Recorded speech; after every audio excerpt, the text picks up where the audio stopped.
Continuing our updates of COVID-19 from the United States, New York remains the worst affected state in the U.S. with nearly 270,000 confirmed cases of COVID-19 so far. But a new antibody study by the state shows that the people infected could be far more. A preliminary survey found that nearly 14% tested positive for antibodies against coronavirus. The results were from a state program that tested 3,000 people across New York State. This means that 1 in 5 people who were tested for virus antibodies had them. The data now suggests that as many as 2.7 million New Yorkers may have been infected with the virus.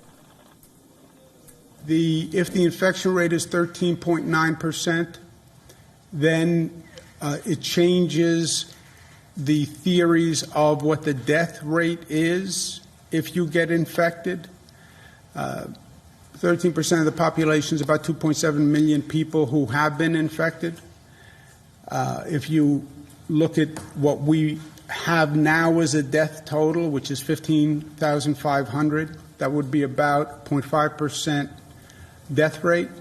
But even with the sample size of 3,000 people and other limitations of this survey, this means the fatality rate is far lower than what some experts feared.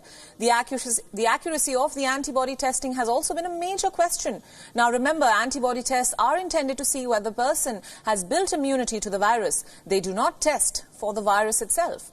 But if this study is completely accurate, this implies that more than 2.7 million people across the state have now been infected, which is far greater than the 270,000 or so confirmed cases in New York so far.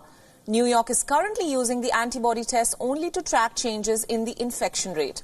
However, New York City health officials have cautioned against relying heavily on these antibody tests.